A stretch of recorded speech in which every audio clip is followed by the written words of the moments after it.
let's just take a moment, close our eyes, if you don't mind. Let's trust each other, trust ourselves, trust each other. And, you know, I'm even gonna put my hoodie on because that's how we do in New York. But seriously, let's breathe in through our noses, out through our mouths. We're gonna do this a few times because we need to learn how to slow down, myself included. I have had a crazy 7 days since last Tuesday when we did this. In through the nose, out through the mouth. Maybe move your neck a little bit. I'm doing sideways, but also because many of us sit at computers or on our phones and we are bending down for our phones. If you are able, just, you know, stretch your arms up a little bit. Just stretch your arms up a little bit. Roll your neck around. I'm just encouraging. I'm a yogi, y'all. I practice yoga. I know I got these skateboards behind me. I definitely ride those skateboards too and everything, but yoga has saved my life. And what I got most from yoga is breathing, just learning how to breathe. Any yogis out there? Any yogis out there? Yep. Namaste, namaste. Namaste. And y'all thought I only listened to hip hop. See there? I'm a classical music and jazz man too up in this piece because I need music that can also chill me out. When I need hip hop, I'm like, yeah. Let's do it together 5 times. In through the nose, a big inhale. Out through the mouth. Second time in through the nose. Out through the mouth. Third time, positive energy through the nose. Out through the mouth. Fourth time, big one. Out through the mouth. And for this 5th one, if you're just joining us, just jump in. This is our 5th one. Give us a second, let people jump in. Eyes closed, positive energy. Bring in through the nose the positive energy that you want for yourself, your family, your community, this country, our world. In through your nose. And all the toxic, negative energy, release it through the mouth. Big one, y'all. And when you're ready, let's just open our eyes. You know what I'm saying? Yeah. Okay. So welcome. This is week 3. It's called Writing Poetry. And as we said on the social media messages the last couple of days, it's not just about folks who are poets. I'm a poet. Any other poets out there? Make some noise if you're a poet. You write poems. You've written poetry books. Yeah. Yeah. Read poetry. Hey, Zach Traves. I see you, brother Zach. Hey. You know, but poetry is really anything that is poetic. And so you can write a screenplay that's poetic. You can write a blog that's poetic. You know, if you're a James Baldwin or a Joan Didion, you have essays that are incredibly poetic. You know, one of my favorite pieces ever was an article about Frank Sinatra in the Esquire, 1966. Frank Sinatra, 1966, by Gay Talese, who's still alive and he's in his 80s. It's one of the most beautiful essays I've ever read about someone, a profile of someone. And guess what, y'all? For those who don't know, Gay Talese never actually interviewed Frank Sinatra because he wouldn't let him. Wow. So Gay had to use his poetic imagination and interview people around Frank Sinatra and describe the scenes that was happening, you know. So why these workshops? Because people have asked, people need it. I think that's clear. I need it. And as we say, what is the phrase, y'all? Safe space and no what, y'all? No judgment. No judgment. No judgment. No judgment. And I don't want to recap it, but let's say this. My gosh, thank you to the Nuyorican Poets Cafe, to Chris Lopez, Jason Quinones, Daniel Galan. Thank you to Sadea, my teammate who's co-hosting the space with us. We would not exist without them. Folks who asked for a Facebook page, Sadea has set it up. We'll put the link in the chat room immediately. And now I'm gonna keep it 100 with y'all. We're gonna need y'all to participate in this Facebook page since y'all asked for it, you know. So we're gonna need people to, you know, share work there as well in between these workshops. Again, for a little bit of housekeeping, we have to register for each and every workshop. Every week you just got to register for it. The Zoom link is always on the registration page. Nuyorican's kind enough to put it there, and all the videos. Each session is recorded so folks can go back and see things, maybe hear the work that they shared, you know, get some notes they missed. And starting this week, we're making sure we also document the chat room stuff. So stuff that y'all posting there. We apologize, we forgot to do that the first 2 weeks. So please forgive me for that. It is 7:11 East Coast time, 4:11 West Coast time. And what we want to do is just really get into this thing called poetry. So let's start. Sadea, can we put up the six basics that I wrote down about poetry? And again, you don't have to be a poet. You don't have to be a spoken word artist, a spoken word poet. But I do believe that poetry is a very important part of how we write. And some of the greatest writers we've ever had. I mean, how do you read a play by Shakespeare, or read a short story by Edgar Allan Poe, or read a novel by Toni Morrison and not see the poetry in it? Y'all with me out there? Yeah. You know, how do you listen to a song like Go. Bob Dylan's Blowing in the Wind, or Smokey Robinson, who wrote My Girl for the Temptations? So can y'all all see this? Mhm. Yes. Yeah. Okay, I'll actually read it as well. And we're gonna also post this in the chat room so everyone can have a copy of it. And everything that we share now, we're also gonna post on the Facebook page. The Facebook page is called Kevin Powell Presents I'm a Writer. We're just gonna roll with I'm a Writer. We're writers, right, y'all? Yes, sir. All right. So these are just my basics that I've thought about over the years. One, do not try to sound like anyone else. Trust your own voice. Trust your own voice. And what I thought was beautiful about last week, when we had 15 folks share their work, and we're going to pick some folks today as well to read, the voices were also beautifully distinctive. You know, Right. there, for example, I'm still stuck on, you had us thinking your poem was about something else, and it was about a bike. Yeah. Yes. That was hot. That was hot. That was hot. You feel me? Yeah. That was so dope. Number two, hold on today. I want to just go through it. Can number two, read the greatest poets and listen to the greatest songwriters ever. Now, anybody, why did I say poets and songwriters? Why do you think I threw songwriters in there? Anybody? They're poets too. Poetry is song. Songwriters are very poetic. That's right. Well, let me hear Poem y'all. is a song. Who do you feel are some of the greatest songwriters / poets ever? And what songs stick out to you? Well, Bob Dylan. Bob Dylan. Leonard Cohen. Leonard Cohen, yeah, great Leonard Cohen. Yeah. Homer. So I used to write hip hop for myself, and I always said it was poetry put to music. That's Yeah. right. That's Yeah, Tupac, you know. I mean, is anyone going to say Joni Mitchell, Lord Nero? Yeah, sure. Yeah, I can Anyone go going to say? on and on. Anyone going to say Paul McCartney and John Lennon? Is anyone going to say Bob Marley? Bob Michael Marley. Jackson. Stevie Wonder. Stevie Wonder. Carol King. Oh, I yeah. hear Lauryn Hill, just one album. Lauryn Hill. Mary Great J. album. Blige. Mary J. Blige. Can I hear Billie Holiday writing God Bless the Child? Yeah.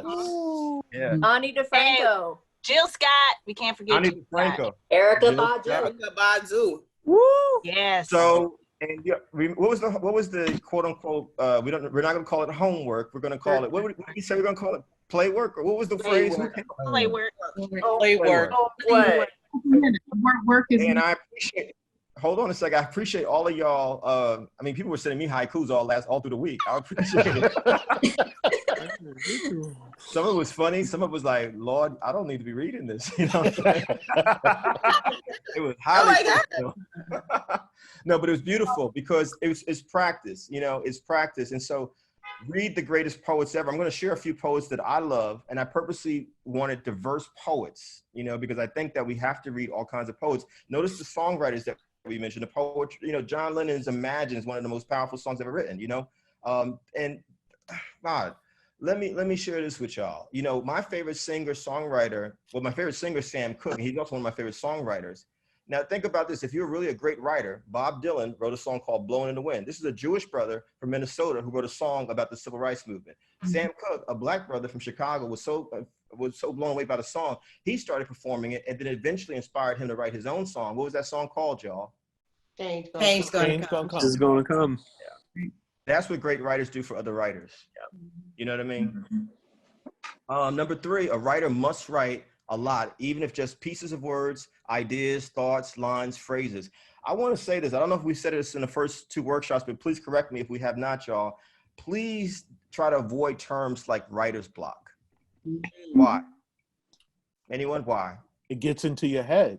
Yeah. Yeah. It reinforces the block. Yeah. I agree. Yeah.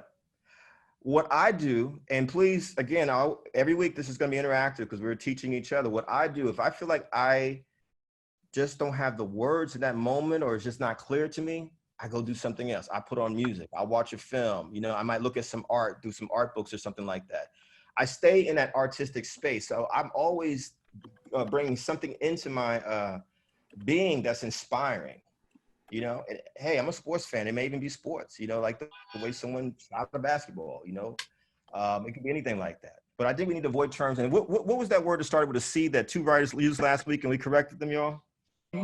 Can't. And it was like back to back. I was like, we can, you know, it's going to be hard, but we can do these things. We can write because we are writers. I am a what, y'all? Writer. I'm a writer. And writers write. Poetry. Do not tell us, show us. A poet paints pictures with words. And underneath, you know, we're going to talk about some of the ways that we can paint pictures. It's not here, but it's the next list. But a poet paints pictures with words. There's nothing wrong with writing a poem where it's just, you know, I'm just expressing what I feel. I just need to get off my chest. But as you dig deeper, and this is something that was said to me, I took some writing classes in the early 90s at the New School, which is one of the best writing programs in the country, the Eugene Lane College. Wow. And I remember the professor, the late great Sekou Sundiata, you know, one of our great poets, said, you have to dig deeper. I remember I took a writing workshop in the community and the teacher there said the same thing to me. You have to dig deeper. One of the things that I noticed with us as writers, and I'm guilty of it as well, whether we're writing poetry, blogs, essays, fiction, we will consciously or subconsciously use the same words that you may have heard someone else use. Now, we know that there's only a certain amount of words in our English language and other languages as well, be it Espanol, you know, Japanese, Italian, whatever it is. But my challenge to myself and to all of us, if you're going to write a poem or a piece of fiction, you know, or an essay or a blog, you want people to come away from it and say, I've never heard it put just like that before. Right. Y'all with me? Yeah. You know what I mean? How can I remix this that it is so unique that people are like, well, I've never heard it said like that before. You know, that's what I think about. And so that leads to number 5, you know, and that's where the creative, the painting, the picture comes in. You know, you don't want to just say my wall is, I guess it's blue or greenish or blue or something like that. But what kind of blue or green is it? You know what I mean? You don't want to just say my skateboards are hanging on the wall, but how's it hanging on the wall? Is it dangling like what? You know, that's where metaphors and similes come in. The word like, you feel what I'm saying?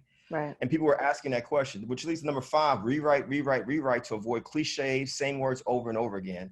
Number 6, study and practice the different types of poetry, including these 15. I really came for this session prepared, y'all. I see. Let me tell y'all, you know, some of y'all may know some of these, some of y'all may know all of these different types of poetry. This 15, again, you don't have to worry about taking notes right now. We are purposely writing everything down. We're going to put it in the chat room for y'all. And we'll also put this document that you see and the other documents on the Facebook page that you'll have the link for in the chat room. But blank verse, I just want to say that one. Blank verse is poetry written with a precise meter, almost always iambic pentameter. How many of us remember that term from grade school or high school? Iambic pentameter. Now let's be honest about it. How many of y'all have not heard it since high school? Yeah. Probably not. It has to do with 5. What That's did you all I say? remember. Yeah. Say that. Was that? Who was that speaking? I write a lot of. Oh, sorry. Go ahead. No, go ahead, Michael. It was Michael, and who else was speaking? Please go, both of you. Marion. Hey, Marion. What were you saying about 5? I was saying the only thing I remember about iambic pentameter is that it has to do with 5. Yeah. I think Yeah. from pentameter. Yeah. I'm gonna, Brother Michael, what did you want to say? I write a lot of sonnets, so I use iambic pentameter all the time. I love that you write sonnets. How many of y'all remember having to write sonnets in high school or grade school? Anybody? How many of y'all did not like it? Be honest about it. No judgment. Safe space. And still don't. Okay. What was it that you didn't like about it? I couldn't get the flow. I couldn't get into that flow at all. Okay. I was that way too. And then it's just a matter of doing it, man. Just like everything in life, man. It's like before that, I used to write a lot of triolets, which are lines of 8 syllables. That's right. And so it's like my mind thought in 8 syllables. And then I started trying to do sonnets, and I had to like change the way, you know, I would look at something and my whole description would just suddenly be a 10-syllable description. Got it. Just working it. Just keep working it. Got it. Yeah. most of us, what I've noticed, particularly those of us who not only write poetry, but we also perform or read our poetry in public, a lot of us do what we call, which is number 3, free verse. Free verse poetry is poetry that lacks a consistent rhyme scheme, metrical pattern, or musical form. Although I think poetry in its very essence is musical. You know, some of my favorite poets are the beat generation writers like Allen Ginsberg. If you listen to a poem or read his poem, Howl, the great Welsh writer, Dylan Thomas, who I love, you know, and Dylan Thomas is actually the influence on Bob Dylan. Bob Dylan's name was Robert Zimmerman when he was born. He loved Dylan Thomas, so he changed his name to Bob Dylan. You know, there's narrative poetry, which is also very popular, you know, similar to an epic poem. It tells a story. You know, how many of us have written narratives in some form? I know we have fiction writers out there. Am I right? Yeah. You know, it tells a story. Yes, shout out Lauren Summers to Wales. Lauren Summers is actually the reason why I was able to go to Wales and celebrate Dylan Thomas' 100th birthday a couple of years back. So I don't, you know, we don't have to go through all of this right now, but I want you all to please make a personal commitment to try and getting out of your comfort zone. You know, like Dr. Michelle Sims-Burton, you read a piece last week that was beautiful, you know, and when you think about some of our great novels, it could be works by Zora Neale Hurston, you know, by Dickens or Toni Morrison. Who said that in the middle of your novel, you can't have some free verse or some narrative poetry or a haiku or pastoral poetry or a sonnet? You know, who says that you can't play with language a little bit? Does that make sense, you all? Thank You you. know? Because I think part of it is being willing to dive in and trying some new things. And so, and thank you, Marion, for putting in the chat room 2 books to yes, Michael, I see your hand. Go right ahead. Claudia Rankine right now, man, she's doing stuff with, yes. I mean, her whole thing is hybrid. She's doing prose, there's poetry, and so powerful. That's right. That's right. That, and Claudia Rankine, I edited an anthology years ago that Claudia is in, and she's one of our brilliant writers. I absolutely agree with you. And as y'all hear these names, you know, even if you can't read whole books of all these writers, please consider, you know, reading some excerpts of the work of folks, because again, writers write, but writers also have to read consistently, you know, and just digest words, you know. Where are we? It's 7:23. I want to step back to the agenda that I have for a second.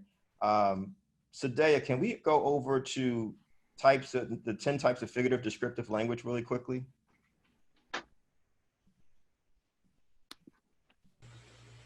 We're going to do another screen share, y'all. Everybody good? Yeah. Yes. Yeah. Cool. Okay. And again, I know we've all heard some of these, if not all of these terms. I mean, we've kind of thrown it out the last couple of weeks, but it's like, again, when you write, don't always tell us, you know, where the poetry comes in, no matter what type of poetry, where the poetry comes in, pardon me, no matter what type of writing you do, a play, a screenplay, a blog, an essay, a poem, you know, where's the descriptive language? Where's the simile? Where's the metaphor? Where's the implied metaphor? Where's the alliteration? And so I love the first example, simile. A simile is a figure of speech that compares 2 separate concepts through the use of clear connecting words such as like or as. Examples of similes are phrases such as, he was wily as a fox. I slept like a log. We use these terms all the time. You know what I mean? But we don't realize we're actually using poetic language. You know what I mean? It was hard as whatever y'all want to say. You know what I'm saying? Y'all know what I mean? So if you're using as or like, you're using simile. Metaphor number 2 is like a simile, but without the connecting words. It simply posits that 2 separate things are the same. He was a wily fox. She cried a river of tears. Donald Trump is a blank.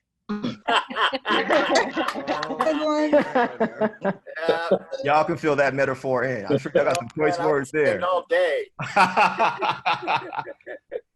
You know, but you know, take a look. I mean, remember, let's go down to number 9 real quick. Can we scroll up just a little bit? Is it possible, Sadea? Yeah.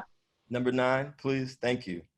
I'm letting some people in, and she's so number 9, I know we have to remember this word from childhood, onomatopoeia. Do y'all remember that word? Yes. Yeah. Is that what Jackson was trying to say in that song? One of my favorites. Yes. Yes. That was that. Yes. Yeah, Onomatopoeia. Words that words sound like the thing they describe. Tick tock, ding dong, zap, hiccup. If anyone's a Batman fan like I am, remember on the old Batman show? Bang, zoom, pow, yes. That was onomatopoeia. Y'all feel me? That was onomatopoeia. Who knew, right? Yes. We just thought Batman was gangster. You know what I'm saying? But when we realized that words, like color, like images, are all around us, and we actually already using it. A pun, number 8. A pun is a play on words. It exploits the different meanings of a word or its homonyms, usually to humorous effect. Time flies like an arrow. Fruit flies like a banana. You know, I want y'all to do me a favor as we're talking about the different things each week. Think about the things, no matter what your family background. You know, we got folks in this group who are Jewish, Italian, African American, West Indian, Latinx, Asian, you know, straight, queer, all different backgrounds. How does your family speak? Mhm. Do you listen to your family? Do you listen to the poetry of your family? Hmm. Do you listen to the poetry, the rhythms of your community? Mhm. Because writers, no matter what genre of writing, you realize that everything you need is oftentimes right in front of you. Mhm. Right? Y'all with me? Yep. So that's going to be posted as well. I don't want to put a lot of time on that because I do want to get to some folks that are going to share. But let me just go back one second. Give me a second because I have like 3 different sets of notes today. Because I love poetry so much. And I started writing poetry. I started writing poetry because I didn't think my voice mattered, to be honest with you all. I was one of those children, or I spoke, but I would speak really fast, and I still speak fast a lot. But poetry got me out of my shyness and my insecurities. Anyone out there know what I'm talking about? Yes. You know? And the reason why the Nuyorican Poets Cafe is partners with us on this is because they were one of the first spaces that I went to, 1990, a long time ago. And I was able to get up in front of people and just share my poetry. And I can't tell you how empowering that was, you know? And I actually used to think that poetry was, well, I don't know if I thought it was corny. I just didn't think it was something that I could do. You know, I remember reading poetry and Michael, to your point, I love sonnets, especially Shakespeare in high school. But I didn't think it was me. But I remember when I got to college and I saw someone would get up and say, I'm going to do a poem. And then the way they expressed themselves, like, you can do that? You can say that? You can actually talk like that? You know, it blew my mind, you know. And I also will say that because I always have loved music, I didn't realize how much I was digesting poetry. I mean, when you listen to, you know, everything, think about Eric Clapton's Tears in Heaven. You know, think about some of the great writings of Pink Floyd. You know, I'm just throwing music out there. But I didn't realize that I always had a love for poetry from the very beginning. I have a question for y'all, and this is for anyone and everyone. What exactly is poetry to you? Poetry to me is just what comes from Say my who's heart. speaking and what state or country you're in, please. Okay, my name's Diane. I'm in New York City. Hey, New York in the building.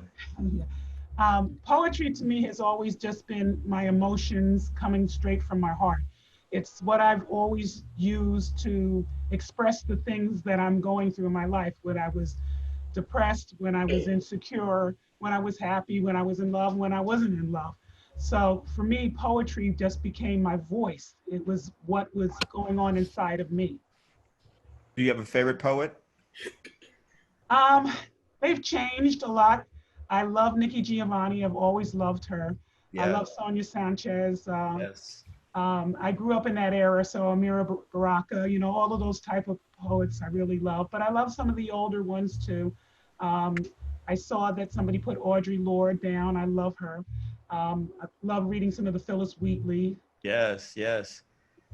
I did hey y'all, I did the last interview with Audre Lorde via telephone back in 1993. Wow. Wow. Wow, Kevin. It was published in a magazine that doesn't exist anymore. And I will promise y'all, I will eventually, hopefully by next year, get the whole interview out. Because I mean, she was incredible. I love Audre Lorde. I learned a lot from her, that led me to her work. And I was like, this is an incredible writer.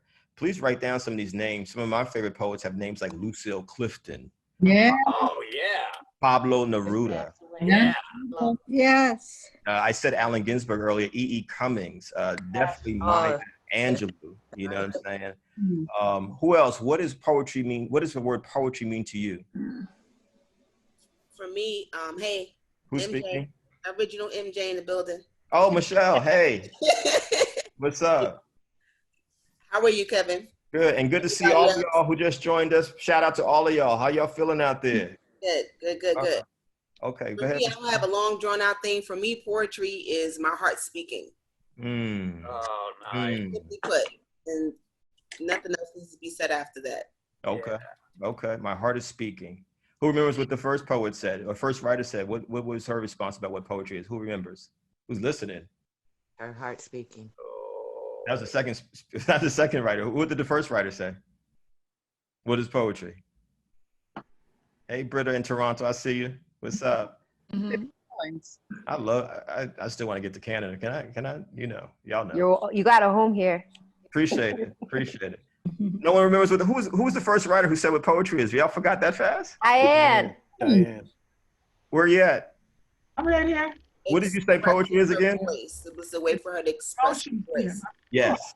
Yes. Yes. Yes. Yes. Anyone else? What does poetry mean to you? A platform to address international issues the media ignores. One poet I absolutely love is Marilyn Nelson, and she performed a piece on the Tulsa race riots in 2018, and the audience was silent for a full 3 minutes. Wow. Wow. Wow. Now that's emotional. Yeah. Yeah. I mean, you know, we want our writing. I mean, when I was at Vibe Magazine, one thing that was said to us is that you should strive for everything you write to be a classic piece of material. It may not all be, but you have to try for it. You know, I'm gonna keep it real with y'all. The things that I heard last week, whether y'all said y'all were new writers or haven't really been published at all or established writers, it was some phenomenal writing last week. Would y'all agree? Yes. Oh, yeah. Which is why we went 3 hours instead of 2 hours, but that's okay. I'm mad I missed it. Let's do this real quick. So today, can we throw up the poems? I picked out 6 poems. They're all pretty short. It's 7:32. I am being very serious about time this week and going forward. Today, can we do that screen share, if you don't mind? I'm sharing 6 poets. I will tell you their names in a second. And I want us to just do a read through of these poems. And I just want us to kind of freestyle and talk about what we're feeling and seeing from the way they each of them write. And I purposely picked 6 different types of pieces. Are you there, Sadea? Yes, I'm here. I'm pulling it up. 1 second. Okay. So the poets will be Maya Angelou, Robert Frost, Emily Dickinson, Pablo Neruda, Santa Maria Esteves, and Langston Hughes. Wow. Yep. And so I want us, please really do it, y'all. I'm going to read them too. Let's read the poems. Let's take about 10 minutes, 7 to 10 minutes, depending on how fast you read. And let's read through these poems. Jot some notes down. Remember we were just talking about figurative language, descriptive language. You know, remember we were just talking about, you know, the different styles of poetry, be it sonnets or narrative poetry, epic poems. And I want to talk about these 6 poems when we're done. Let's just go through it. Is there a way to put it in the chat room, just copy each one and people can kind of scroll on their own screens? Yeah, she can attach it as a file. Can you do that, please? Hey, Lajaga Cooper, I see you. What's up? Hey, Marilyn B. It's funny though. I do want to say one thing before you move on. Is that Lajara? Yeah, it's me. Hey, Kathy Nelson. It's funny because today I was I'm doing this 7-day, 1,000-word a day writing class. Really Wow. fun. But it was funny today because I was writing a scene and this whole line from The Highwaymen, it just ended up, because it was talking about moons. Oh, wow. Had that whole line you had to go in there about being a ghostly galleon tossed upon cloudy seas. Wow. So it was just it's quite interesting because, my favorite poem though is really an old one, but it's Invictus because I love Invictus. That's just my poem. I love that poem. And then if anyone has pledged a fraternity sorority like I have, you know that Invictus is something that a lot of us had to memorize. You know what I'm saying? I've memorized it. Oh, It yeah. helps me a lot. Yes, brother. Yes. So let's, the poems are there in the chat room. Let's take about 10 minutes and read through the poems. Please, can we do that, y'all? Yeah. Okay. I just want us to get into this space. And keep in mind, again, it doesn't matter if you write poetry, screenplays, plays, essays, blogs, the whole gamut, children's books, poetry, quality of words should be a part of how you write, I believe. So some of the poems you may be familiar with, some you may have I've read in years, some of it may be new to you. Let's just go through it.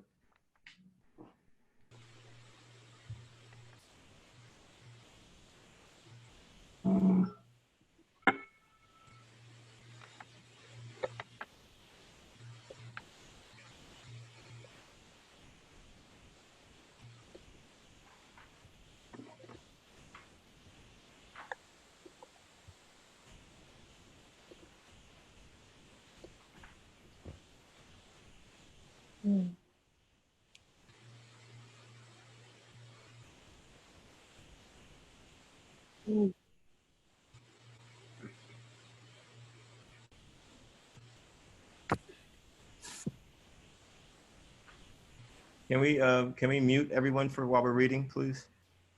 Chris Lopez, if you don't mind, please.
For everyone, the poems are in the chat room as an attachment. It's for all of you all, so you could just open it yourselves. That's what I just did.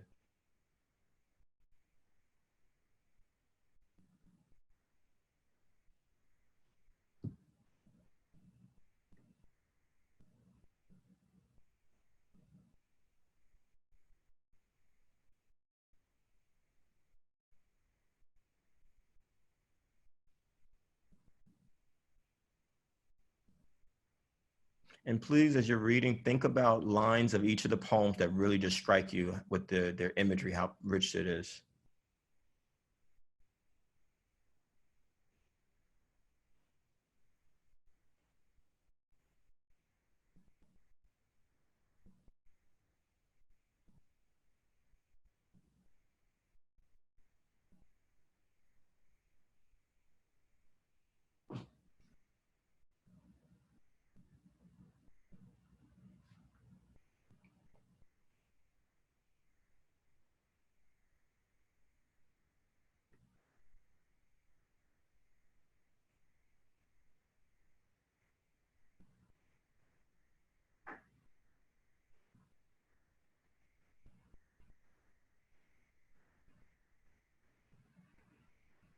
Okay, we got an issue.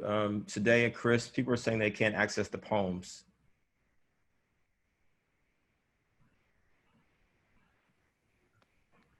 Okay, so I'm gonna save it as a PDF and try to drop it in there once more.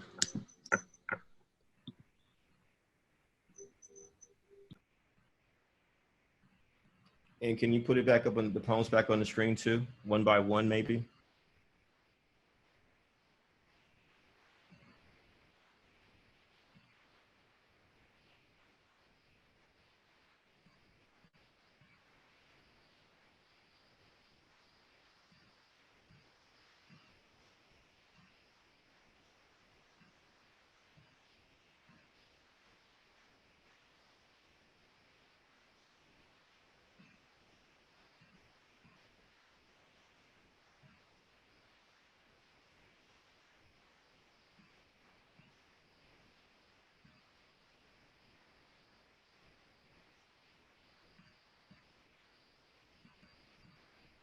Hey, Dodie, I see you. Hey, Kyla, I got your private message. I got you. If y'all can hear me. Or are some of you on mobile devices? That might be an issue too. I'm on a laptop, so I can see it.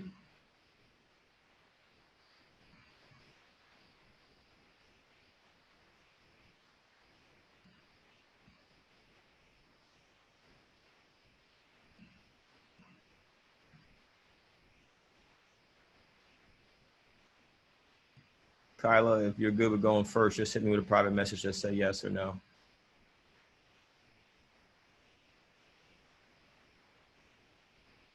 Yeah, some folks are on iPhone. Okay, thank you, Kyla. So Kyla, got you.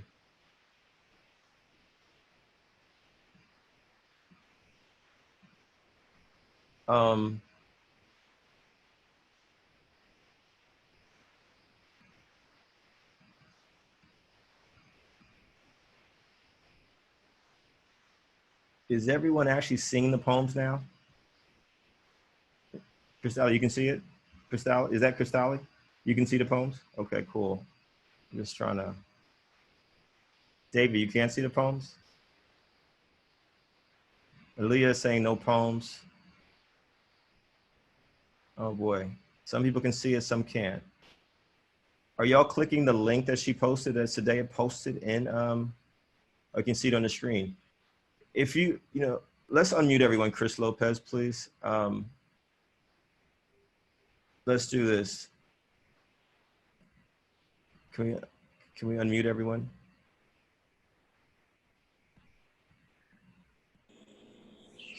Okay. Technology is wonderful when it works, right, y'all? Can we just scroll down then? Did everyone read at least the Maya Angelou poem? Yes. Yes. Anyone not read the Maya Angelou poem? Yes. Someone hasn't read it?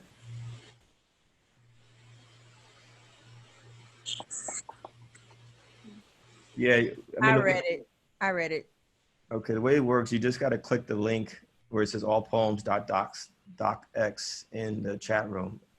Did the majority of you, we have over 100 people here again today, did the majority of you get to see the poems or no?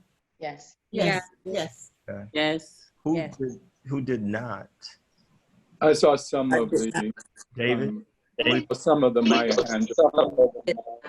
Did y'all at least get to see two or three? We have 6 poems. Did you at least get to see 2 or 3 or no? No. Yes. No? No. So today, let's do this. I didn't even see a link. Is the Yeah, link I didn't see the link at all. Did you guys download it to your computer? Because if you download it to your computer, It was never in the chat for some of us. oh, Yes. okay. Weird. That's what Right. Are you, I assume we have Android users and iPhone users and PCs and No, but it could be. I'm going with the mobile device as the culprit. Right. If you're on an iPad or phone, I'm on the iPad. you're not right. You're not going to get the link. If you're on an iPad or possibly even a phone, you will not get the link. That's just how. Is there a way to have just a list of poems so that way we can look it up online? We could just look it up. Yeah. Right. So let's do that. Let's put that in the chat room as text, please, today at the titles of the poem.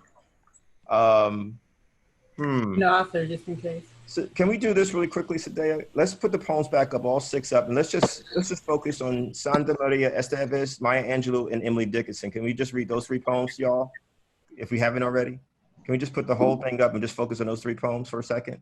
Yes. Okay, and we're gonna get to folks reading again, but I just wanna, so let's start with Maya, take a couple minutes there, then let's scroll down to, I believe Emily Dickinson is after that. We're just gonna go with Maya, Emily, and Sandra, because I wanted 3 different types of poems. Emily is. I'm gonna get some water I'm gonna be right back, I just need water.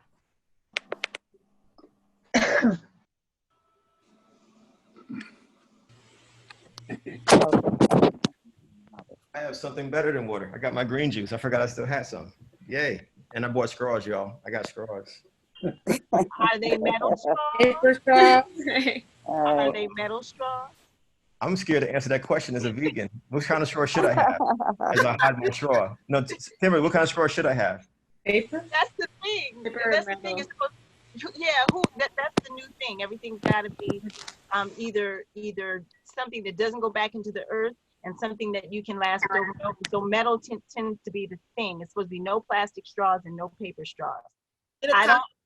I'm gonna get a glass of water. I'll be right back. Copper, okay. I don't know the origin of that, y'all. I don't know the origin of that. Yeah, people tend to recycle straws, but they end up back in the ocean, you know, and Yeah. then you end up seeing on Facebook or something where a poor tortoise has got a straw, a plastic straw stuck in his nose. That's where I got it from, a tortoise story online. Thank you. So I think what it is people need to like be mindful of what they actually recycle and what goes into the recycle bin and what actually goes into a landfill, because a plastic straw can go into a landfill. I agree. Are we good with Maya? Can we skip to the next poet that I was talking about? Can we go down? Yeah. Please, Sadea. We're gonna go past Robert Frost. Emily Dickinson, can we read that one? Emily was getting her drink on. I taste the liquor never brewed. What? Title? She was lit. This got drunk. You said she was lit. Hey. In her own way, she was very trippy. Yeah. I'll have some tonight watching this debate. For real. Right? I'm gonna watch some sleep. I'm not watching that. I gotta watch the first one. Okay. Let's let the folks who haven't read it read this one. And it's 7:47.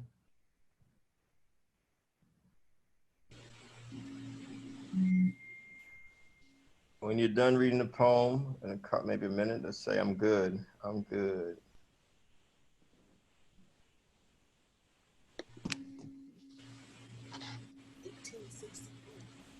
Yep. I'm good. Okay. Then let's go to Santa Maria Esteves. It's one of my favorite poets too. I'm gonna tell you, you know how sad it is? Outside of Emily Dickinson is the only woman writer I probably got growing up, period. And barely got any poetry in school, you know, barely. And then she was probably the only one. I remember her and John Keats, and that was Edgar Allan Poe and Shakespeare. That was pretty much it. That's sad. I think Santa Maria Esteves, Dominican, Boricua, Puerto Rican writer, I think one of our really underrated great writers. I love her work. Please look her up. A little bit longer, so we're gonna have to scroll down after folks read the first part of it. Hold on. Has everyone read the first part of it? Still reading on the screen.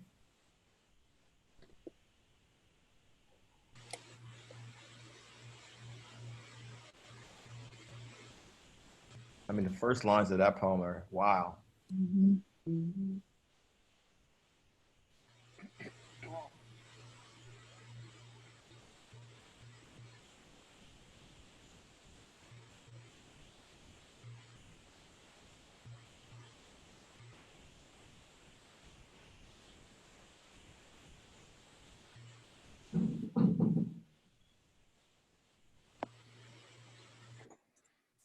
Can we go down, everyone? Or are we still reading that first part? Can we scroll down? Okay. Yeah. Slow down. Where do we leave off at? Couple of. After university.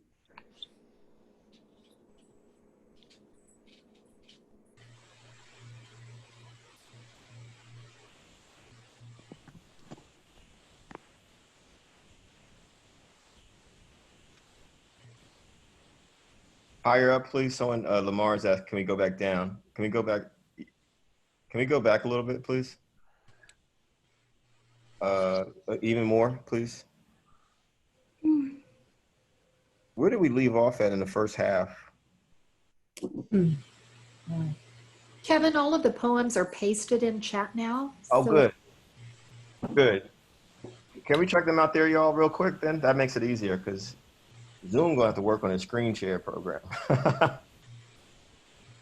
Hey, Marcia Johnson, is that how you say it, or is it Martia Johnson? Martia, Hey, Martia, where you at? What city and state? Brooklyn. BKNY. Hey. Everyone good out there? Yeah. Yeah. Okay, so let's do this because we're gonna start doing some reading of stuff. And again, it's not gonna be 15 people ever again. It's just, you know, I want to be respectful of people's time. But we are gonna pick a few folks to read. But let's share for a second, these 10 minutes, like the poem or poems you're able to read, what stood out to you, thinking about what we're saying today about what poetry is. Anyone? Let's just dive right in.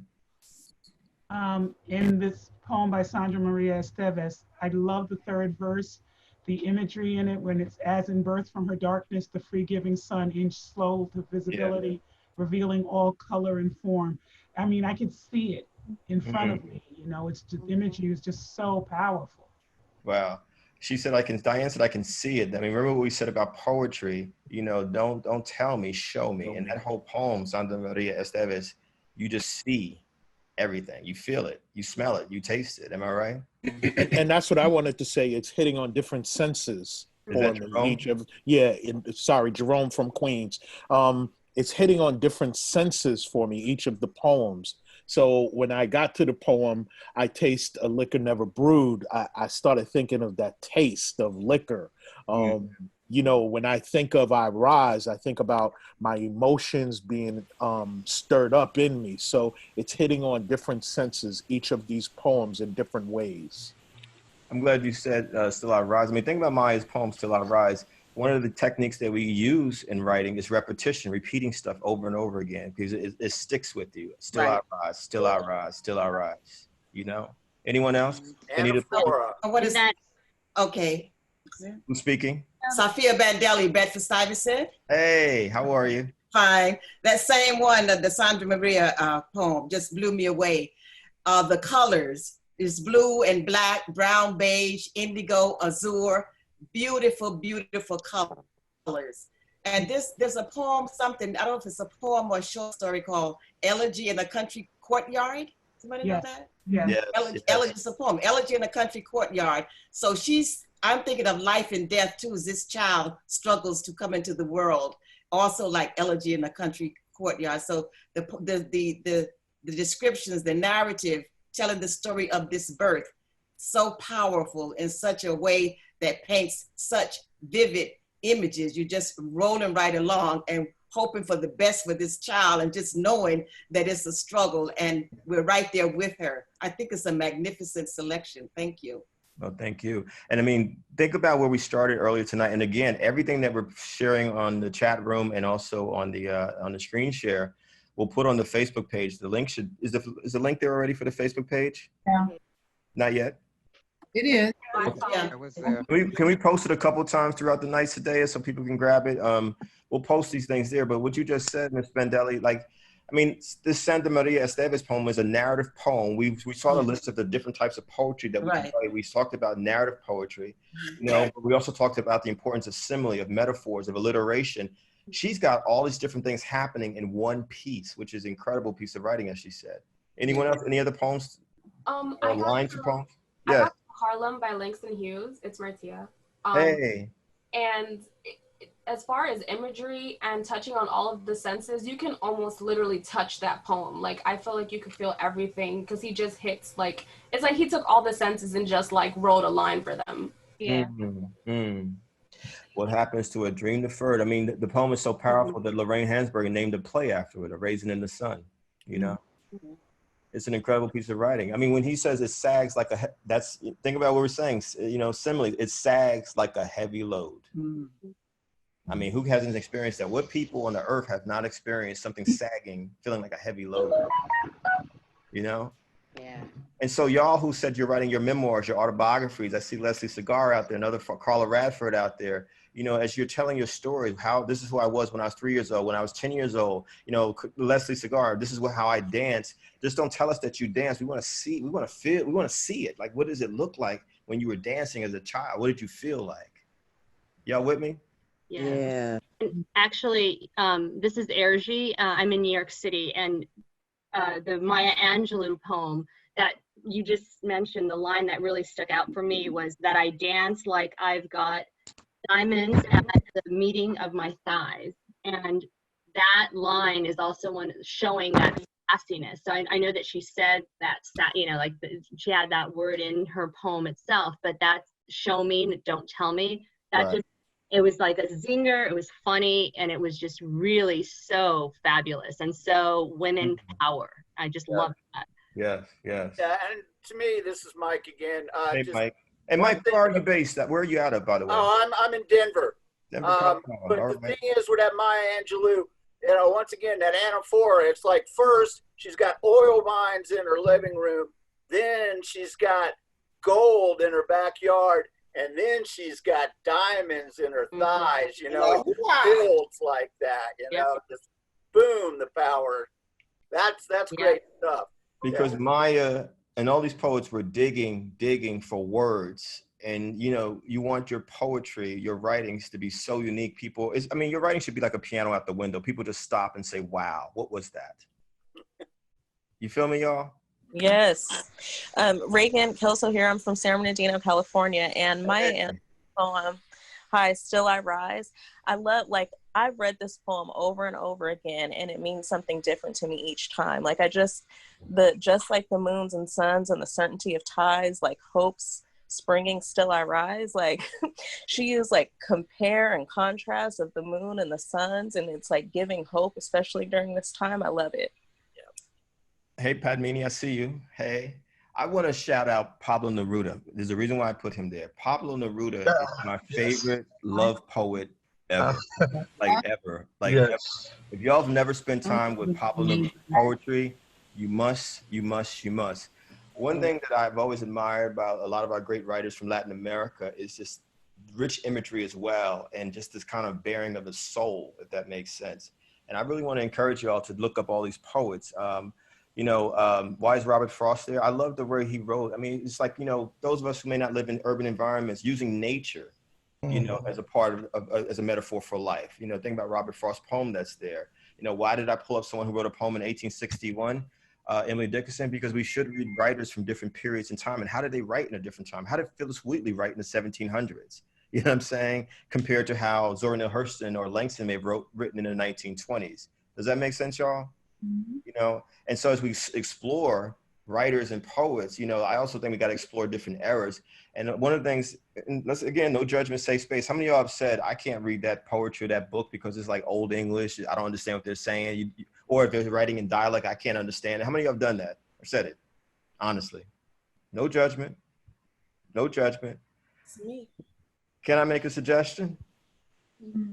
Y'all, may I? Yes, sure. Try. Just try. It doesn't mean you have to like everything. I mean, Shakespeare's not for everybody, but try.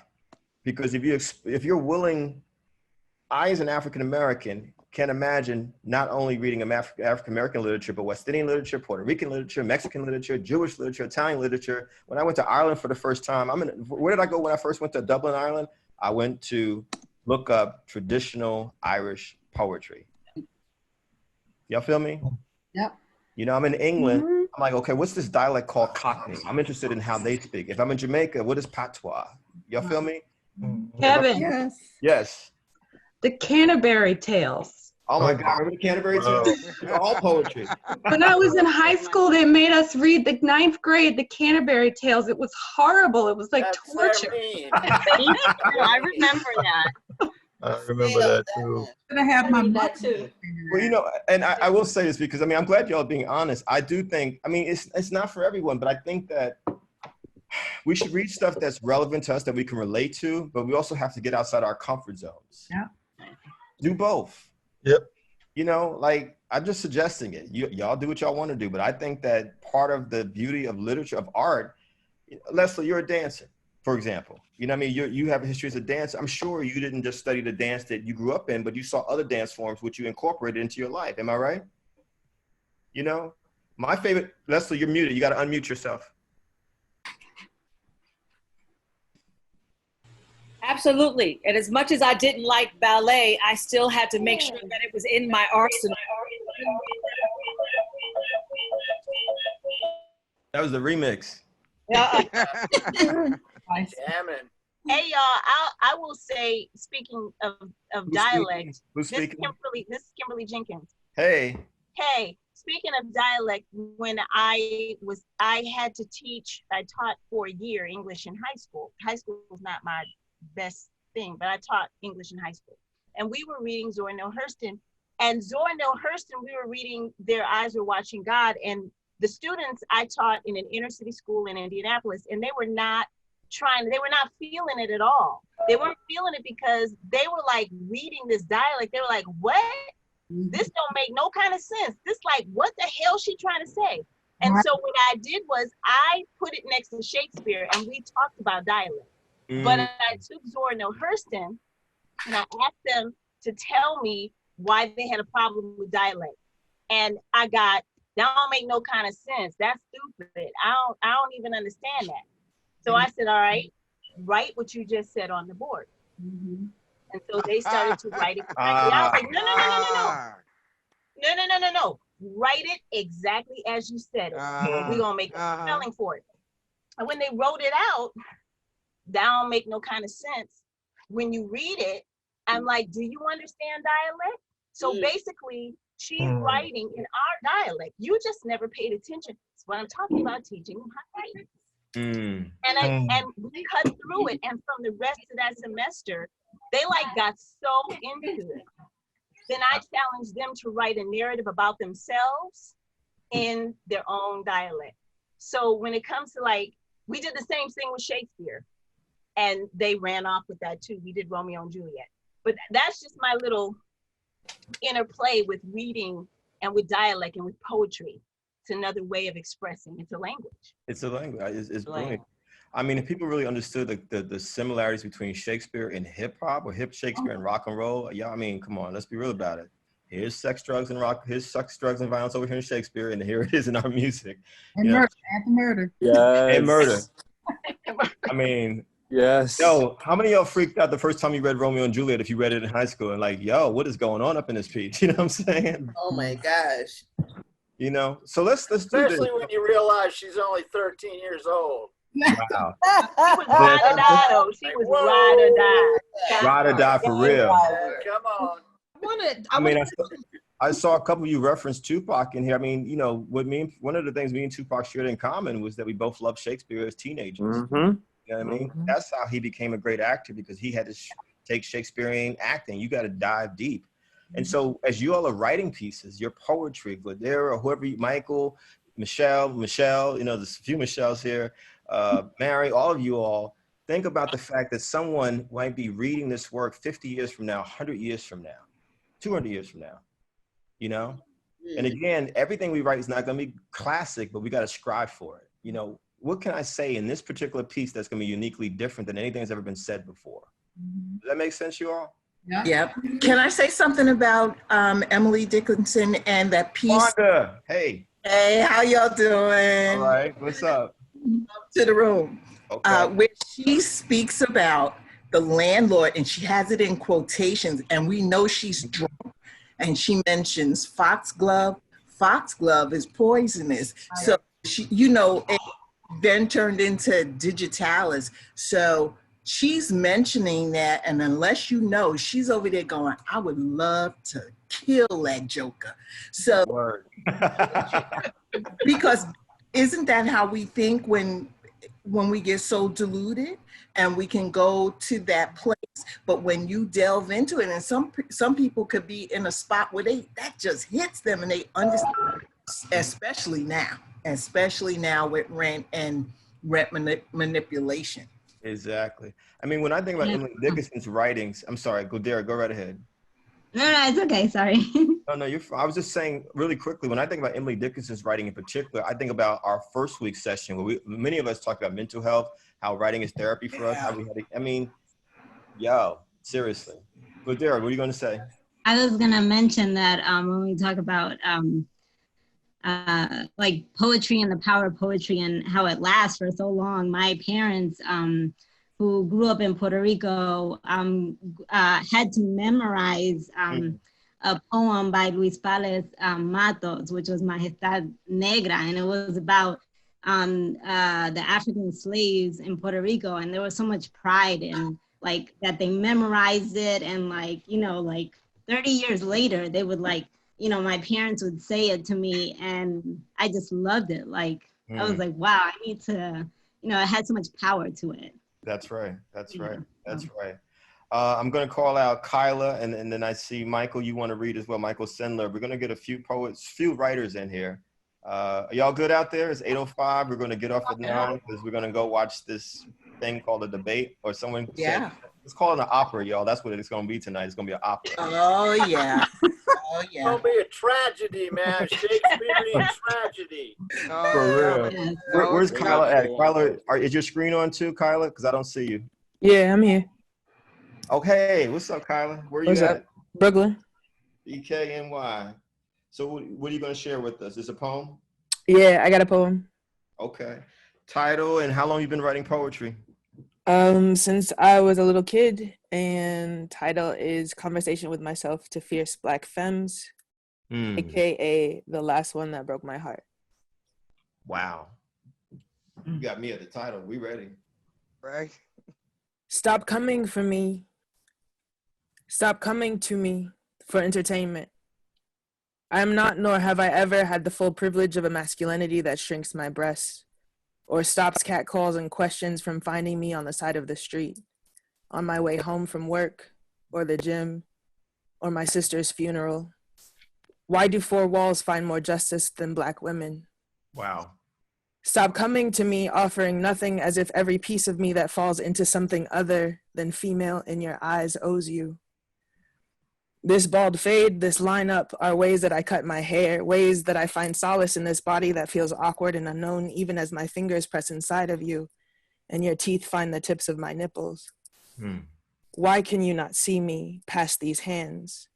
The short fingernails and wide palms I've inherited from my grandmother.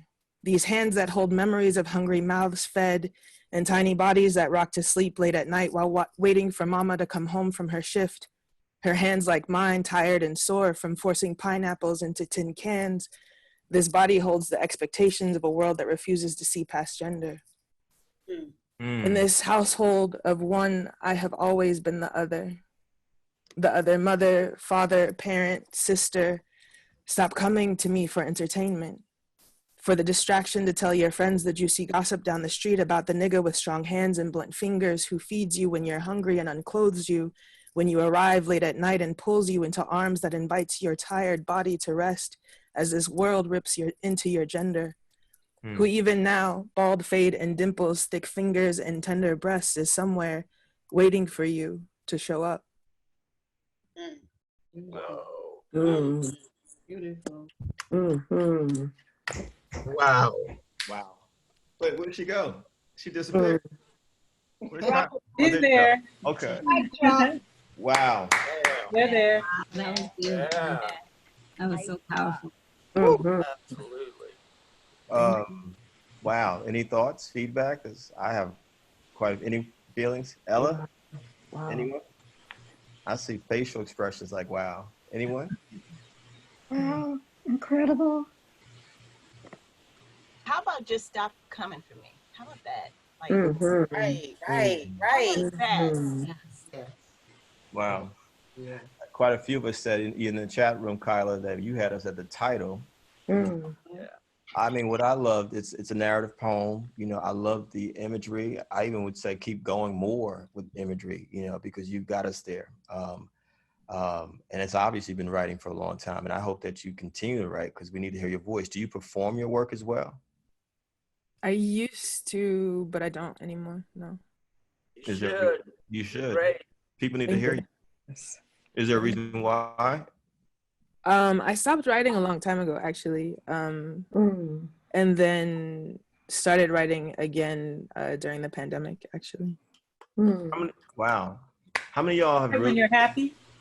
Say that again. Who spoke? Do you write when you're happy or when you're at peace? Yeah, totally. I don't. And so I just, what you spoke about really struck me. And it's, phases that I go through, I tend to not write when I'm in a good place. Yeah. Why is that? I mean, how many of y'all would say you only write when things are a bit rough? I can't contain it. If I contain it, I implode. I'm an introvert to some degree. And so I'll stop functioning. And so I have to get it out on paper. Yes. I've switched at times to art therapy. I started doing drawing because I couldn't always find words. And so I started to, carry it again. And so for years, I just stopped doing anything. I just worked and sleep. And so I came back to, talking in therapy and then started drawing. And I'm trying to get back to where I can write, but I don't always want to write from a place of pain. Right? That's the question. you know, I really felt what she said. And I'm like, it's nice to also hear about people who have that balance. Yes. That write both. Yes. I haven't found that. Before we get to Michael second and Elena third, and I see y'all, some of y'all saying you want to read as well. I want to stay with that what LC just talked about. I mean, can we write when we're happy? Does it always have to be from a place of sadness or pain? Yeah, you can write when you're happy. Yeah. Who's speaking? Michelle. Hey. Yeah. I see you, Michael. Why, Michelle? Because joy is a part of life. And so we should always be able to write about the joyous occasions. I think if you develop the habit of writing, you can write under any circumstances, regardless of what your emotional state is. It's just a matter, you know, I say this probably every time I open my mouth, just write every day. And then you cover all the range of emotions. You don't get stopped because you don't have a particular emotion that feeds that writing.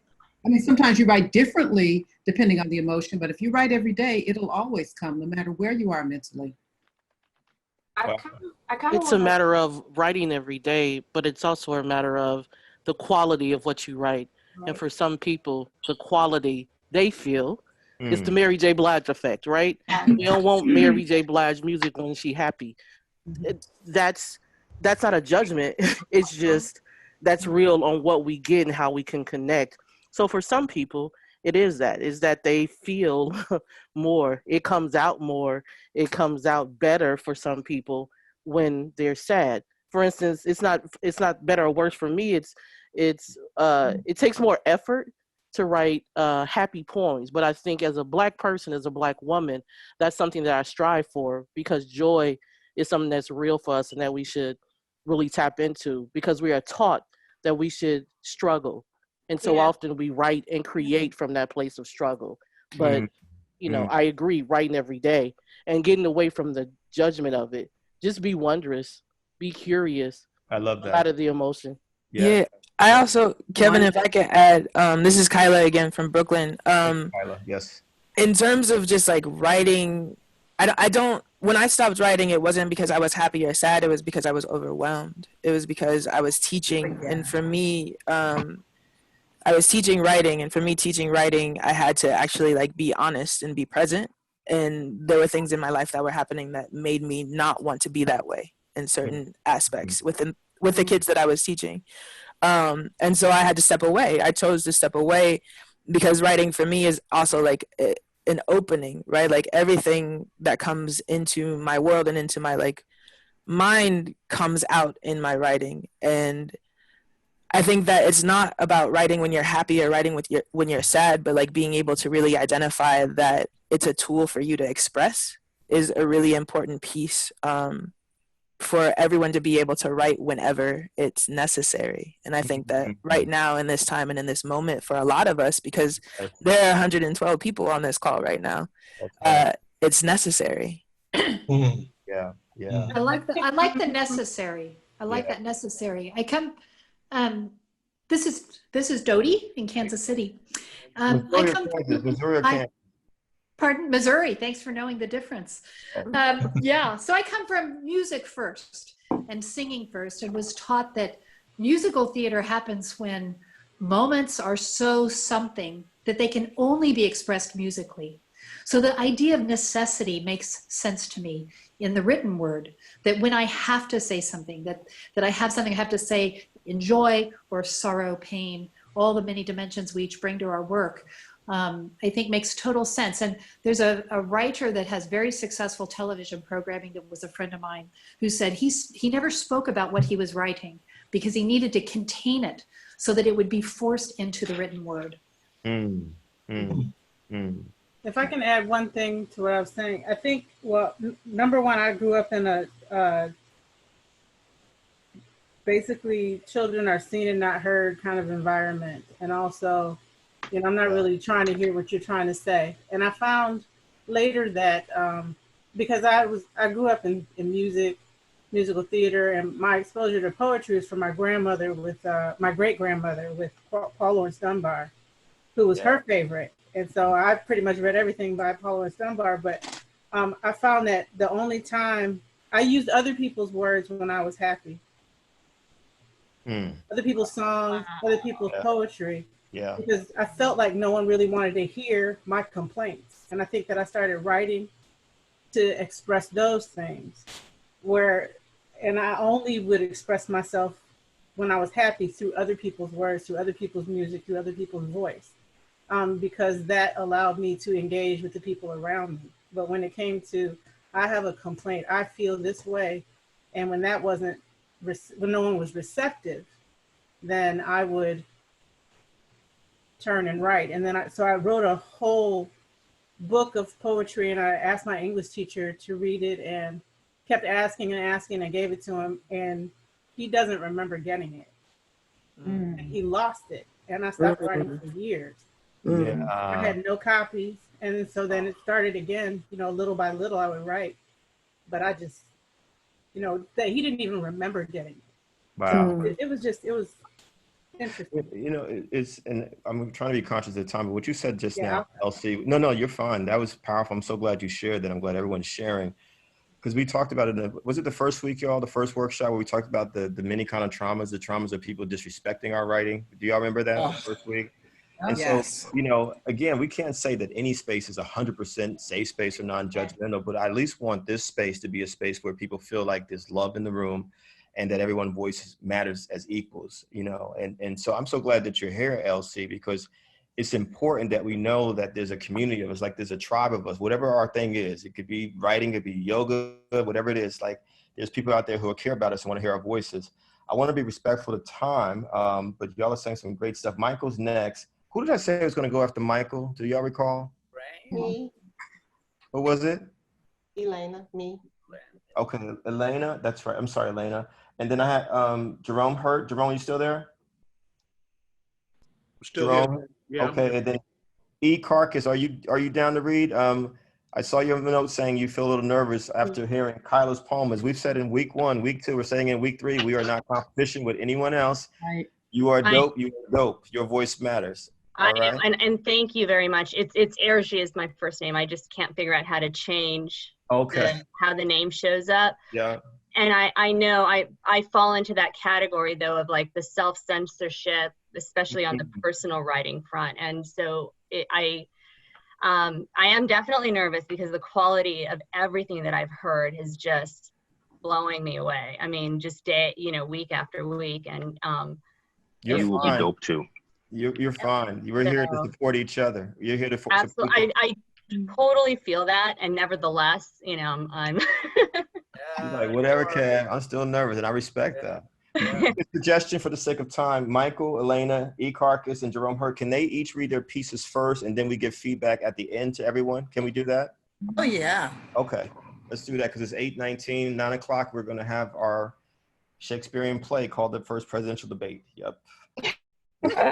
Michael, you ready? Yeah, okay. I just real quick want to say, LC, you should look in the chat because people are sending you a lot of love.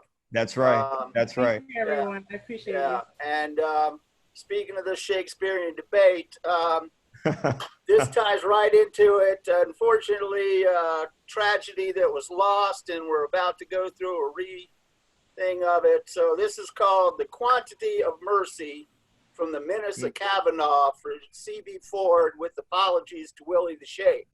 Oh. That's a heck of a title. Wow. Wow. Go ahead, speak it. The quantity of mercy is off-strained. It drops charges, ignores blame, treats women as if a race beneath. It cheats twice. Yes, it forgiveth him that beats and him that rates. 'Tis easiest on the mighty. It becomes the privileged male to act the vengeful clown. His status bends the force of judicial power, thus able to make awful tragedy wherein doth sit as peer and pull at strings.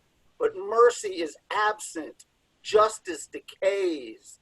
Privilege enthroned at the heart of things is an affront to suffrage itself, as unearned power doth then skew all odds when mercy pleads for justice. Therefore, true, though justice be thy plea, consider this, that in this court of just us, none of us shall see salvation. He who plays for party and that same power does sour all he renders, this thief of mercy. He will do much to mutilate justice for the worthy, which if thou follow, this warped court of vengeance will thus give sentence gainst the women there. Wow. Wow. Wow. Wow. We're going to give feedback on everyone at the end. Elena is next. And Martia Johnson, I hit you with a private message. Do you actually want to read? Because you had your hand up. You'll be the last one? Yes. Okay. So you'll go last. So it's Elena, Ekarkus, Jerome, and then Martia to close us out. Cool, y'all? And we're going to pick different people every week. So, you know, if you read already previous week, you know, just that'll be over 100 people plus every week. So we want to get new people in. Is that cool, everyone? Yeah. Yes. Okay. Cool. So, Elena. Yes. Hey, can we center the screen when people are reading? Chris Lopez, please. Okay, can you hear me? Yes, there you are. Hey. Here I am.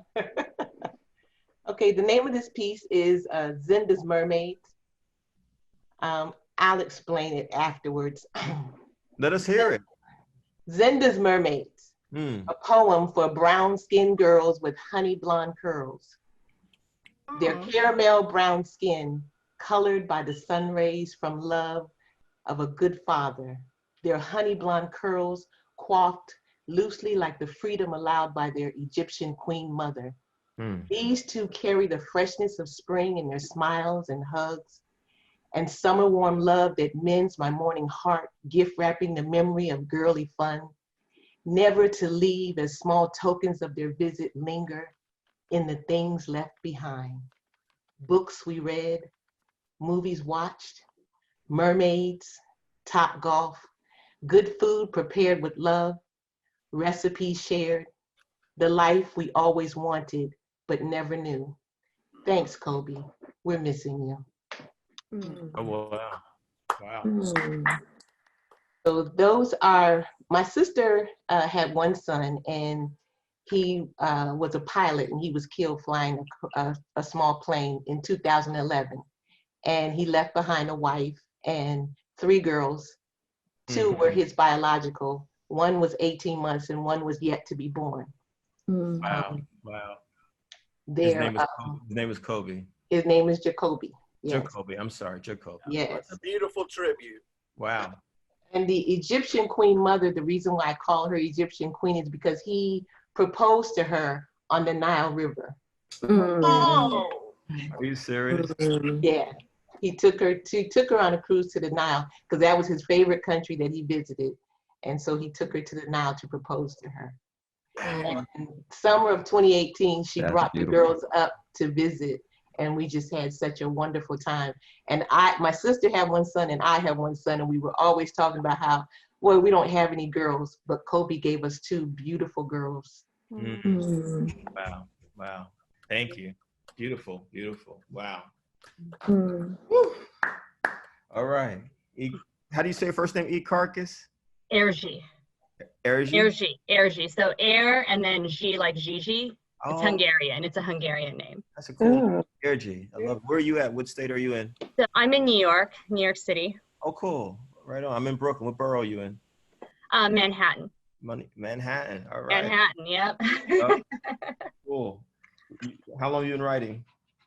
So, well, I am a professional writer in the sense that I'm an attorney. So I'm writing all the time, and I'm translating legalese all the time. And I don't know if Lakeisha is here, but everything that she said in the past couple of times about, being a, decent professionally writer, or very good professional writer, is kind of where I'm at. So I'm translating legalese text into, words that other people, my colleagues, can understand on a regular basis.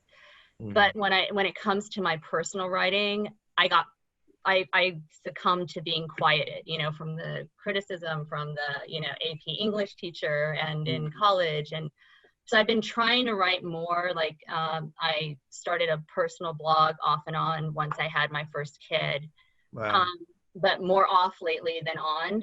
So I picked it up again during the pandemic, but I haven't really done much. And, but I'd like to explore something other than just, contracts and Please put the link for your blog, both in this chat room and also on the Facebook page. And anyone who has a website of any kind, please share it with us. You ready to read? I am. So, Okay. and this is actually from the blog. Okay. Monday, April 6th. I can never decide how to refer to the lovely dusting of cherry blossoms on the ground this time of year. They remind me of snow in the spring, sometimes white, sometimes pink. Is it best to call them snow petals or petal flakes? Putting blossom into it does not quite work because rarely are the blossoms intact by the time they create this beautiful floral carpet. I suppose petal flakes is a bit more accurate, but the pink ones will always be pink snow for me. I love these fleeting moments where the streets are dusted with these flakes and piles of petals collect along the curb and swirl up around in petal tornadoes when a cab rushes past. I love the carpet they create under the trees. I love the certainty of this annual occurrence of beauty in these uncertain times. An upside of Quarantine-landia is being able to see these reliable changes with more frequency. Wow. Nice. And you're hiding because The image is rich. Wow. Yes. You're a lawyer, you said? I am. Thank you. Yeah. you're hiding I think because I think there's a poet that's been hiding. Yes. Yes, she is. definitely. Wow. We're gonna get full feedback in a second, but that was, yes, I'm loving There's it. actually several great poets who were made their living as lawyers or Doctors, other things like Yeah. that. Yeah. So That's that doesn't hold you back. It doesn't. Jerome Hurt, you ready? I'm ready, brother. Okay. This is called By Any Means Necessary. Oh. Many, if not all of us, have seen the image of my hero, Malcolm X, looking out of the window of his home with an AK-47 in tow with the words, "By any means necessary." Those words and the weapon Malcolm X chose to have in his hands has so many meanings to me. You see, while most may see it as use any means to protect his home or his family, and make no mistake about it, I do as well. I also go deeper, especially in the times that we are in. I have seen Black and brown men, women, and children activated in ways I haven't seen in my 44 years of activism. My mother started me in activism at age 11. The weapons we have used are hitting the streets in protests over the Black bodies killed by those paid to protect us without provocation. We've used the weapon of our voices. May they be via social media posts, our music, or one of my local heroes as well, Sister Tamika Mallory. We use our weapon as writers via blogs, editorials, poetry, and again, social media platforms. My choice, beside voting, is the only thing that seems to move those in power: money.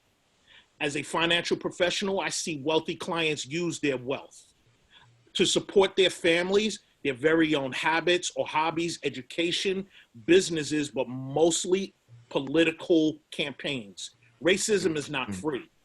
It's paid for by those who desire to control those who don't have wealth. The top contributors to the campaign of the current occupant are a who's who of the richest in the world. But that wealth is used to support policies and politicians that seek to oppress us. That's why I created a platform for Black and brown business owners to sell to clients that look like them. That's why I bring content to over 167,000 members in all 50 states and 99 countries worldwide to empower them by seeing Black excellence. That's why I will not be a part of a moment in time, but a movement to empower Black business owners to build sustainable, prosperous businesses throughout this world so that we can build communities and Black Wall Streets, so that we can truly educate our children about the fact that they come from kings and queens, and it will no longer be an insult when a racist says to them, "Go back to where you came from." The Black dollar leaves the community faster than any other racial group. We are also last in all races of creating generational wealth. I know we can, and I know we will change that. 4 months into my group, I know Black and brown lives have changed. How do I know? I have emails as receipts. So let's do what Brother Malcolm said. Let's not only see the one weapon in hand, but all the weapons we came into this life equipped with. Let's do it because we are our ancestors' greatest dreams come true. We have a responsibility to see true equality come. Choose your weapon. Choose wisely by any means necessary. Yeah. All right. Wow. Yes. Wow. Wow. Ruth. Say that. Wow. Martia, you want to take us Two home? times for the people in back who didn't hear. Damn. Thank you, Jerome. Wow. Okay. Woo. Martia, you good? I have to call. Yeah. It's all love. We all support one another. We all That's support each right. other. Yeah. Everyone's voice is important, no matter how our voice is. Everyone's voice is important. You ready? Yeah. Okay. So this piece is called Not Her Body. Not her body. It started with a collection of cells that formed a zygote, then an embryo, then a fetus, then birth, and now here. How did she end up here? With her body pressed against the sheets that were pink like her flushed cheeks, soaked in a sweat that wasn't hers. Mingling with tears, she couldn't stop from falling, but she had stopped crying. I love you. He loves her. Her softness, her sweetness, her purity. That's what fed the insatiable beast. He was nothing more than a wolf in the carcass of a sheep. Her body was his carcass, where he found solace. Her body was a temple in which he prayed even when uninvited, always uninvited, and somehow she couldn't hate him. No matter how much he hurt her, so instead she hated herself. Lost sight of her beauty, as her spirit faltered, she was left in a constant state of nudity. Her voice broke like her heart when she knew she would never be who she once was. Now she was this. She was his, marked with the guilt of never being brave enough to tell, afraid to be accused of liking her abuse. And he loved her, right? Or so he said, with behind locked doors in the dead of night, left her with the image of herself only mirrors could see. In her body, she screamed nothing more than an inmate's plea, wanting to be free. But to achieve her freedom, she had to be selfish. But how could self-sacrifice of the body ever be considered selfless? She just needed it to hurt less, to push herself further away. Then one day she found herself on the edge of an abyss. She fell willingly, knowing no fate can be worse than the life she already had lived. Wow. Damn. Wow. Wow. Yeah. Wow. Oh my God. Like, Okay. Wow. Whoa. You all are wow. Amazing. even write stuff. Just like it's too much. It's too much. I can't even write comments. This is amazing. Yeah, you shouldn't worry about who you come after because your stuff holds up no matter what. That was Thank you. Right. That's right. I wrote down a couple of things. One, this is for everybody, all of us, because it comes up so often in these sessions, these first 3 weeks. Please, y'all, let's not participate in the silencing of our own voices. Yes. Let's not participate anymore in the silencing of our own voices. Can we agree to that, y'all? Yes. You know, just the fact that every time we do these workshops, over 100 plus people stay to the end says a lot about people needing to use their voices. We heard it again tonight. Second thing, a writer must write. We said it earlier today, a writer must write. Please, and I love the comments that were given to LC in the chat. Make a commitment to writing. If you can't, we don't want to use the word can't, but if you don't feel because of your work or your family's obligations, et cetera, that you are able to write every single day, at least, hey, I just, whoa. Silence yourself. Yeah. That was funny.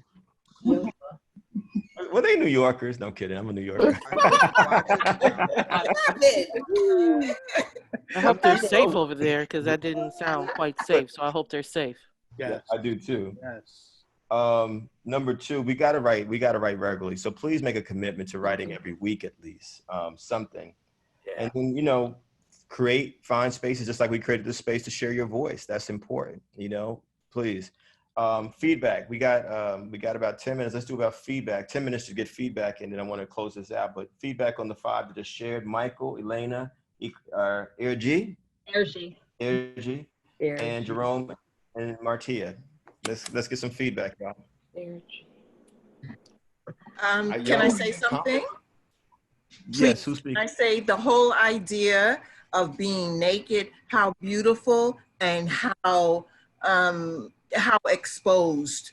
Okay? How someone can love you, but then it could be used against you. And back up what you just said, how we look at ourselves. I was just thinking about this today. I don't know if you've been watching Lovecraft Country, but you see the new, do you see our sister Hippolyta? Hippolyta Angelou. Did you hear her scream that name, Hippolyta? Yes. Things are so powerful. Did you see her give herself? And our sister is thick. Now, you know what that's a beautiful sister right there. Did you see her hair? Did you see everything about her? So she's going about it, and you gotta give of yourself. I am. Well, excuse me. You got to give of yourself. You cannot fear yourself. And the whole idea of being prone, standing, and naked is really important to all of us, okay? Because they can come at you, but you could come back another way. If our mind is right, we'd be like, shoot, my name is Hippolyta. So I went to look up what Hippolyta meant and who her father was, okay? You with a name like that, that means her mother and her parents knew they were speaking power into that sister just by the name, okay? Her people was powerful. Got to fall back on who we are and all of those words that came before us today, and, you know, not being sure that what you got is really a thing. No, stop that. Everybody, last week and this week, you're just blowing us away with your souls and giving to us like family. Sis, with the whole mermaid, you gave us Jacoby. That man's name will be in my head all week. That's right. That's right. That's the whole idea. Yeah. You know, not to leave out anybody else, not calling. Jerome said, I'm from Queens. I'm like, okay. Right. I mean, or Airgy, and any of you who have a career or a job doesn't mean that you can't be a creative, an artist or writer as well. Why can't you be more than one thing? Who said you can't be more than one thing? You know? Right. Anyone else? Feedback? Yeah. I'm out here. Oh, go ahead. Who's speaking? Where you at? This is I'm sorry, go ahead. Somebody was speaking before me? I'm sorry. this is Harry out in California. Oh, Harry. Can you hear me? Hey, Harry. Bay Area. Yeah. Let me come on the screen. I would like to encourage the last poet. There is a volcano's worth of talent there. I always tell my kids, you know, acting class, release all that talent because it's so potent. And I just wanted to encourage you. I really loved your piece. Thank you. Wow. And that youthful voice has encouraged me. Thank you so much. That was beautiful. Anyone else? Feedback for folks? Yeah, I have feedback from Michael. So Michael, I immediately went to Portia's monologue. Who's and, The Quality of Mercy when you read yours. So thank you. And Yeah, it's a direct, like line by line rewrite. Yeah. And Elaine, thanks for the elegy and Jacoby. That was really, really beautiful. And Erica, right? Erica? Airgy. I said, who's Erica? I'm sorry. Some of the best writers I've known have been lawyers. I have one of my favorite attorneys. I used to work for a judge and I would read his brief just for the beauty of the prose. And he was one of the most prolific attorneys I knew because he could craft a narrative. He could tell a story. That's right. And Jerome, I love that repetition. In yours, we are. And I think Marty or Marcia, I just listened to yours because it was so powerful. I didn't even write anything. I just listened and processed. Is it Marcia or Martia? It's Marcia. Martia. Okay, Martia. Process yours. It's very powerful. Thank you. Wow. Anyone else? Or even the folks that just read, you any further thoughts from y'all? Anyone, please. I want to say one of the things, and it's been a theme probably from week one, that we should never silence our voices. When I hear a voice, I want to amplify that voice. And we need to use our spaces and our platforms to amplify. And Kevin, you're doing that. We need to use our spaces and our platforms to amplify the powerful voices that are out here that are just not getting the opportunity. We need to be purposeful about that. And Kevin, I thank you for giving all of us the opportunity to do that. Well, Yes. we're doing Thank it you, together. Kevin. We're doing it together, and we're teaching each other. Thank you, Kevin. Right. So thank you all. We're doing it together. I had Anyone two. else? I had Anyone two. else? Yeah. Elena. Hey, sorry. The gyro. I had two quick comments. I love the Is your line. screen on the gyro? Yeah. Okay, I Right here. see. Hey. Hey, darling. Wolf in the carcass of a sheep. Yeah. You know, that's one of those. Mhm. We just turn that line around. And racism is not free. Yes. Yeah. Yeah, yeah, yeah. Great lines. Yeah. What I'm also hearing these 2 weeks of readings is just a lot of courage, incredible courage. Oh yeah. You know, the things that y'all are saying, you know, be it about yourselves, about what's going on in the world. It's just, I mean, because part of being a writer to me is being fearless. You got to be willing to push the envelope. Who else wants to speak? I'm Elena. Hey, that's right. I'm sorry, Elena. Go right ahead. I just wanted to give honor to the mothers of poetry that I love, that grew me up. I was a child of the 60s and 70s, and one of my favorite poems, Nikki Giovanni's Beautiful Black Men, where she really honors all of the Black men entertainers and things. I love that poem.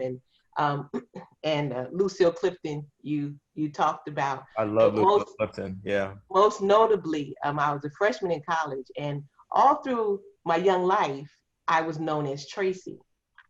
So back in that day, whatever you were enrolled in school with, that was your name. So it was Tracy. My name is Elena Teresa. There was Tracy nowhere in my legal name, unless you take Teresa and you translate it.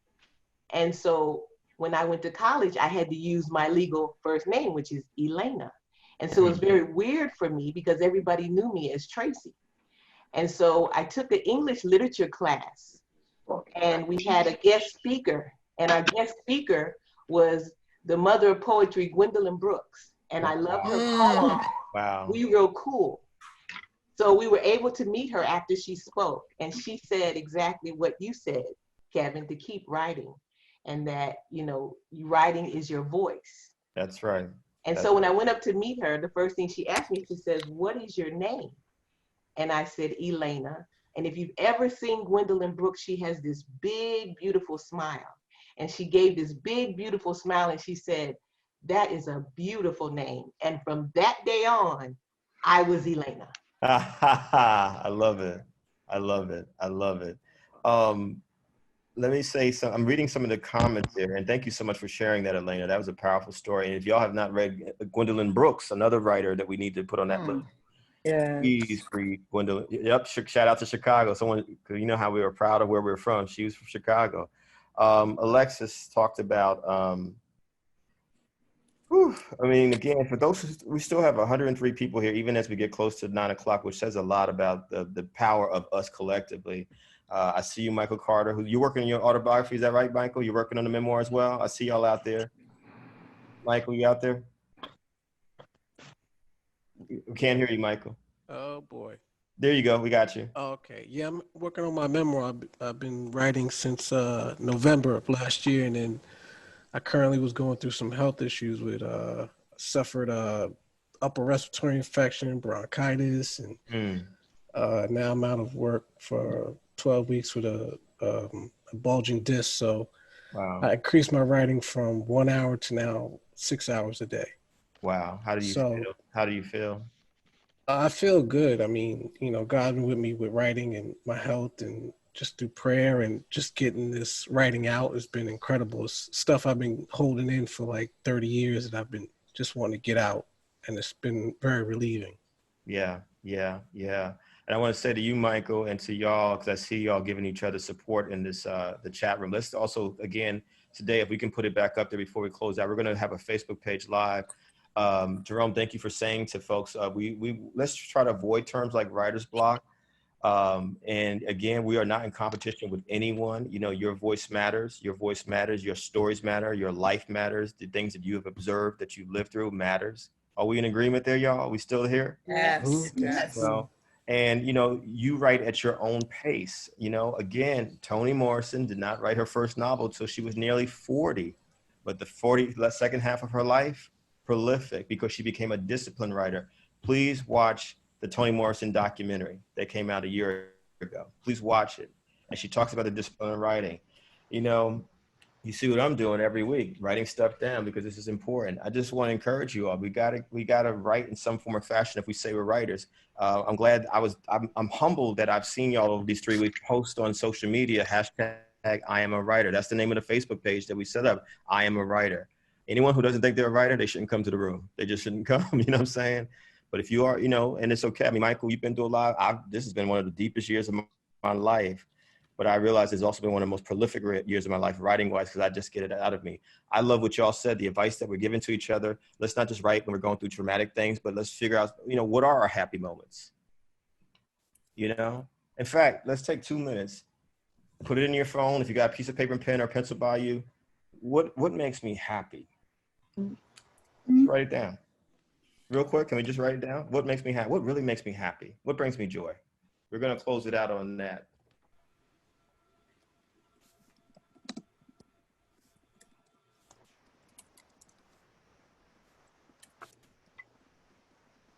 When you're done, just say done. Done. Done. Done. Done. Done. Done. So remember how we had to write 3 haikus last week? Remember that? Yes. Yes. Exercise. So between now and next week, I want to challenge you all. I don't care if it's a poem, a play, part of your memoir, autobiography, something. Write about what makes you happy. Let's challenge ourselves. And Elsie, you inspired us. Elsie, give me your face too. I see your face. But it's all love, Elsie, because you actually inspired us. You know what I mean? Because I do think it's important. I mean, I can be honest, a lot of my writing has been depressing. Actually, when I wrote The Education of Kevin Powell, I have no regrets in like my autobiography. My one thing that I think about, and people who really know me know that I tell a lot of jokes, is barely any joy in my memoir. I wish I could go back because I actually love comedy. I mean, I'm a kid who grew up with Abbott and Costello. I love Lucy and Richard Pryor. I love to laugh, but you would think my life was just one big depression. You know what I'm saying? So that's the challenge. Write about something that makes you happy. And I want to hear some of y'all next week or the following weeks as we read. And Michael Sindler, thank you for saying that. He said maybe put the happiness on the Facebook. Yeah, let's put it on the Facebook page. Let's put our haikus on the Facebook page. Let's share some of the things we're writing on the Facebook page. Is that cool, y'all? Okay. Yes. Is it a public page that you can see? Because I don't use. It'll be a public page. Yeah, it'll be a public page. The link, can we post the link again, Sadea? And please, again, let's support the Nuyorican Poets Cafe, one of our great cultural institutions, not just in New York or America, but around the world. People come from all over the world to be there. Who wants to close us out with, what did we get out of today? I hope it was useful. Anyone, any words about today? Anything that we should have talked about, we should talk about? Who wants to close it out? Few final words. Kevin, I would like, this is Andrea in Virginia. I would like to say thank you for providing those resources for us. That was really helpful today. So thank you. Oh, no, thank you. That'll be posted on the page as well. Yeah, the page will be posted. Thank you, Sadea. Shout out to Sadea, Chris Lopez, Daniel Galland, and Jason Quinones from the Nuyorican Poets Cafe. Yes, Big Les. We have Leslie Cigar. We have to write consistently. And it starts with I am a writer, safe space, no judgment. I actually think we need to apply that safe space, no judgment to ourselves. Yeah. Yes. What do y'all think? Yeah. You know, I mean, and I get it. You know, it's not like we were taught, I certainly wasn't taught like, hey, this is what self-esteem looks like. We've had to figure it out. Right. You know, and I hear dogs, yes. Who else wants to say something? I wanted to say something to Martia. I think that was her name. Who's speaking?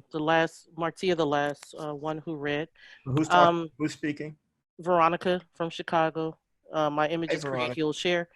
To Martia, thank you for bringing us back to the body. I keep seeing that. So I'm thinking of the sisters on the front line during the protest who are under attack. Thinking about the body of Breonna Taylor. Yeah. Thinking about the bodies of Black and brown women.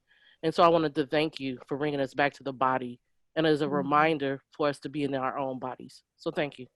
Wow. Thank you. The body. Wow. Wow. Dana Sanabria would thank you for this forum. Anyone else? Sharing some words.